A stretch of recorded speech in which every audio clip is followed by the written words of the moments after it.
Eu sou o João Rocha, atuo como psicanalista clínico e sejam bem-vindos a mais um programa A Psicologia do Espírito Imortal, aqui pelo canal do amigo Rossano Sobrinho. Lembrem-se de se inscreverem no canal, ativar o sininho para receber notificações de novos vídeos e convido-os também a se inscreverem no nosso canal no YouTube, João Rocha, e também de ativarem o sininho para receberem as notificações de novos vídeos. O programa Psicologia do Espírito Imortal é um diálogo entre ciência e religião, mostrando que elas não se antagonizam, que antes, onde uma para, a outra continua. Onde a ciência para no aspecto material da vida, a religião avança mostrando o espiritual.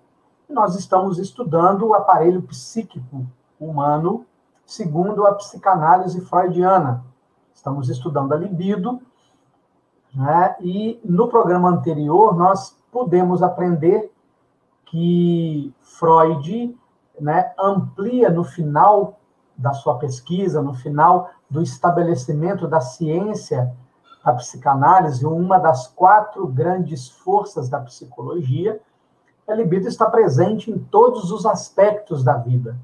Ela não é uma energia voltada exclusivamente para o ato sexual ou para as manifestações da sexualidade entendidas apenas como coito, mas ela está em todos os aspectos da vida sendo tratada por Freud, no final da sua pesquisa, como sendo a energia psíquica, estando presente em Eros, estando presente em Thanatos ou Thanatos. E hoje nós vamos estudar, para finalizar o estudo da libido, um último aspecto, né, que é a questão do adoecimento mental. Né? Então, vamos lá. Para Freud, a compreensão sobre o adoecer mental esteve associada desde o início às vicissitudes da libido no desenvolvimento humano. A libido não satisfeita poderia dar origem à neurastenia, ser transformada em angústia e dar origem à neurose de angústia ou à fobia, se a angústia for deslocada para algum objeto ou situação. Ser convertida para o corpo, dando origem à neurose histérica. Ser deslocada para algum outro objeto, dando origem à neurose obsessiva. Retornar ao corpo, dando origem à hipocondria, e ao ego, dando origem às neuroses narcísicas. Gente, que texto rico é esse, como ele explica os conflitos do ser humano. Não é? Então, veja bem, vamos compreender esse texto aqui com mais amplitude, com mais detalhe. Muito bem. Vamos, mais uma vez, recordar a questão da metapsicologia, que é a forma como o nosso aparelho psíquico funciona, a sua topografia, ou seja, as 3 instâncias que compõem o aparelho psíquico, o inconsciente, o pré-consciente e o consciente, a forma dinâmica como essas instâncias dialogam entre si, o id, o ego e o superego, e a forma econômica, ou seja, a quantidade de energia empregada no relacionamento dinâmico dessas 3 instâncias. Isso é a metapsicologia.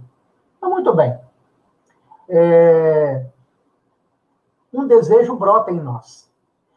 Quando nós falamos desejo, nós não estamos, obviamente, restritos aos desejos de natureza sexual, mas a todos os desejos que nós somos capazes de sentir. Claro que dentre eles também está presente os desejos de natureza sexual.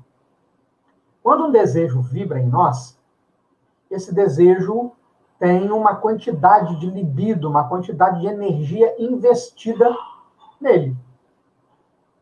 Por exemplo, você pode desejar comprar uma roupa nova, tem uma ocasião especial, uma festa, um casamento, um aniversário, enfim, ou um encontro amoroso, romântico ou sexual, e você deseja muito aquela roupa porque você acha que com aquela roupa você vai ser bem aceito, vai ser bem acolhido, vai ser admirado. Ou ela vai fazer com que as pessoas sintam o impacto da sua presença. Então, ela te deixa uma satisfação de prazer.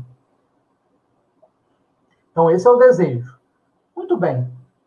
O superego, que é a censura do ego, ele sempre vai vigiar esse desejo para ver se ele é possível de ser realizado 100%.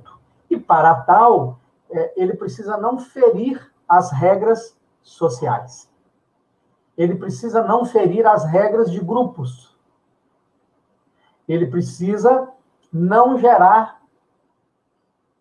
incômodo, desconforto, por algum motivo que esteja na regra. E se esse desejo não gerar nenhum problema, ele então será, entre aspas, autorizado pelo superego a ser realizado. Mas suponhamos que, por exemplo, exista dentro do indivíduo, e aí a gente vai começar a entender que o superego não é o mesmo em todas as pessoas. Porque as regras diferem de indivíduo para indivíduo, de família para família, de contexto para contexto. Então, vamos supor que esse indivíduo não tenha orçamento, não tenha folga no seu orçamento para comprar aquela roupa. Mas o fato de ele não ter orçamento para comprar a roupa não lhe diminui a intensidade do desejo. Isso vira uma briga interna tremenda. A briga entre o desejo de ter a roupa e a censura de não poder comprar a roupa porque ela não cabe no orçamento. Bem, a censura também tem uma energia nela. E a energia da censura tem a mesma intensidade do desejo. Então, são duas potências energéticas se enfrentando no nosso mundo psíquico. O resultado desse encontro, o choque entre essas duas ondas de energia, a energia do desejo e a energia da censura, precisa encontrar um local para ela se extravasar, para ela ser descarregada. E é aí que nós vamos começar a entender esses caminhos que Freud nos dá. Né? O primeiro deles é a angústia. Né? Então, nós sentimos o peito apertar. Não é? Nós puxamos ar, muito parecido com a ansiedade, puxamos o ar e não sentimos o circuito da respiração se completar. Nós ficamos inquietos, nós ficamos irritadiços, nós ficamos nervosos.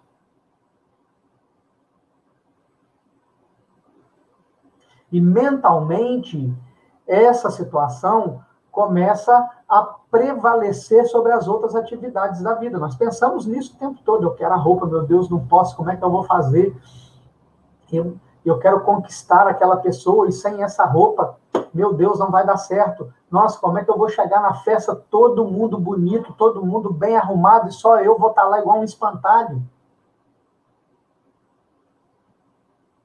Como eu vou causar o efeito nossa, que é aquele efeito quando você chega na festa muito bem vestido, as pessoas olham para você e falam, nossa, satisfação, prazer, como eu vou causar esse efeito? Então, isso gera a angústia, né? Mas essa angústia, ela também pode ser transformada em fobia. Então, Vamos entender como a angústia pode ser transformada em fobia. Nossa, ela não vai me querer. Ele não vai me querer. Nossa, eu vou perdê-la. Eu vou perdê-lo, meu Deus.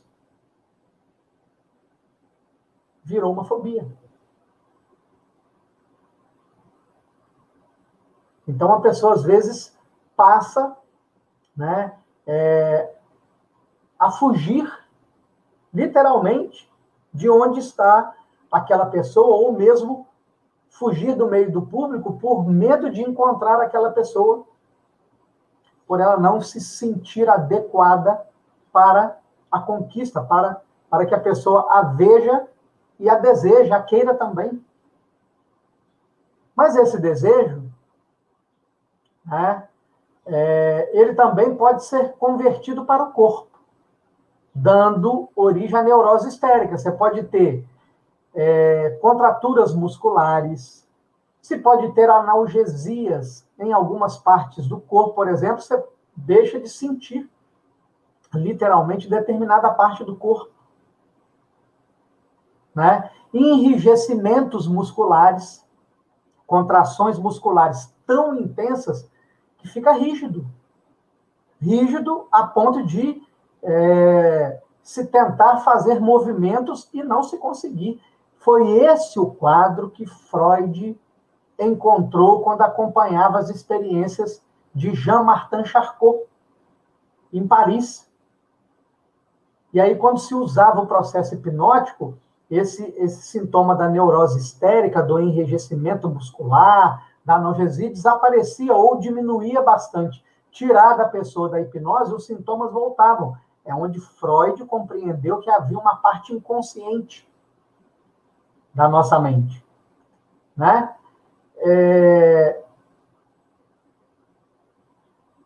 Mas esse desejo também pode ser deslocado para o objeto de desejo, por exemplo, a roupa. E aí vira uma neurose obsessiva. A pessoa sonha com a roupa, ela só pensa na roupa, ela fala da roupa o tempo todo, ela quer pegar dinheiro emprestado, enfim. A roupa se torna uma obsessão para ela.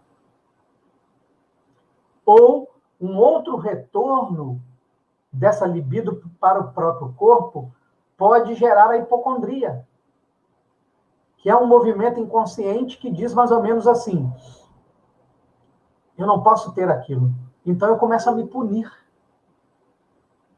E a hipocondria normalmente está ligada às questões de natureza sexual. Então, ela é uma espécie de satisfação de punição pelo desejo que não se pode ter. Quantos indivíduos sentem desejos sexuais pelos seus genitores? Só que essa regra não pode. A censura não permite. Mas o desejo está lá. Então, a hipocondria, que normalmente vem associada a um medo de morte, a um medo de doença, é uma punição. Ou então, essa energia se torna narcísica. E aí nós precisamos lembrar do mito de Narciso, né? Que Narciso era um jovem belíssimo, belíssimo, né? E ele brincava nas florestas com as ninfas. Até que um dia, correndo, brincando pela floresta, ele se cansa. E sente muita sede. E ele se deita na borda de um lago para beber a água. Quando ele vê a sua imagem refletida no espelho da água, ele fica tão apaixonado pela própria imagem que ele não sai dali, ele vai definhando porque ele não se alimenta, né? Ele não toma líquidos, ele vai definhando, até que ele morre e vira a flor do narciso. Então, o que é a libido narcísica? É um indivíduo que, às vezes, não tendo condições de realizar o seu desejo num objeto externo, numa outra pessoa, ele investe a libido em si mesmo. Então,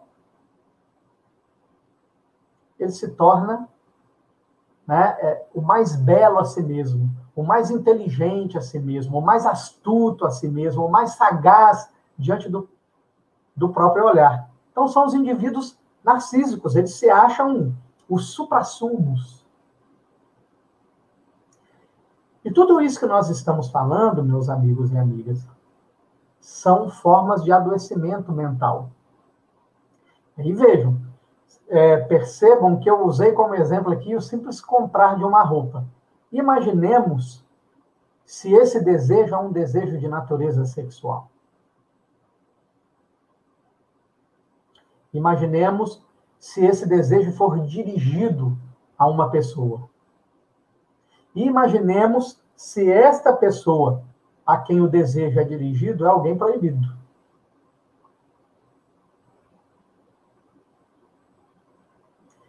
Mais do que proibido, alguém sagrado. Um pai, uma mãe, um irmão, uma irmã, uma criança, uma sobrinha, um sobrinho, um neto, uma neta. E aí nós vamos entender a dimensão do que nós estamos falando. Nós vamos entender o quanto o adoecimento pode ser amplo.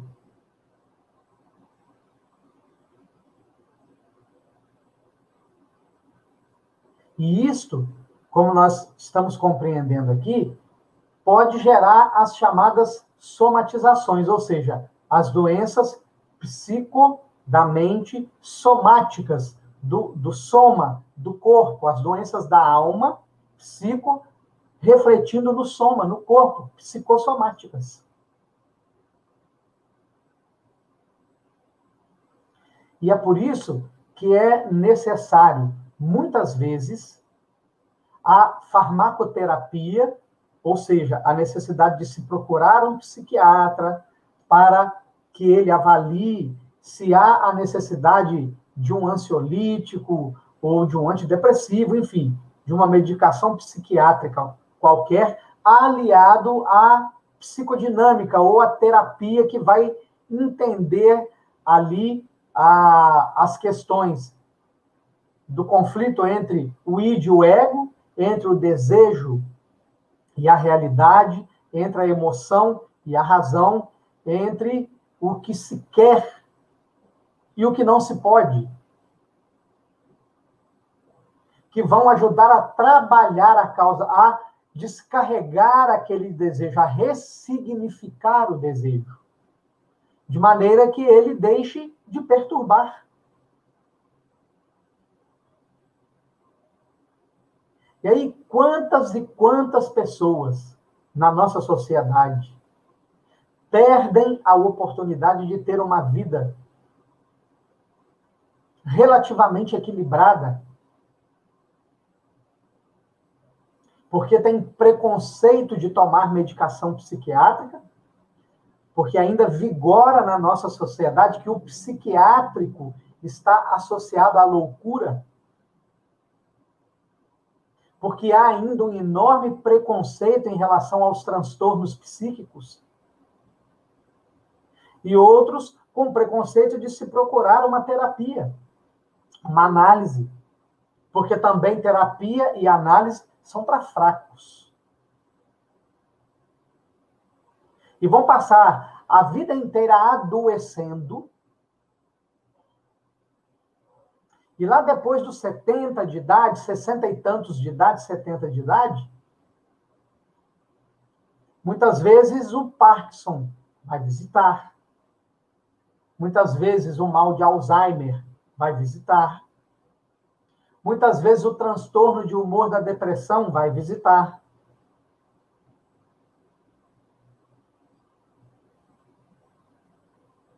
Então, meus amigos e amigas, sejamos condescendentes para conosco mesmos, amorosos para conosco mesmos, compassivos para conosco mesmos. E rompamos com os preconceitos sociais e aprendamos a buscar ajuda para nos curar dos males que nos acometem. Um forte abraço e até o nosso próximo encontro. Até lá!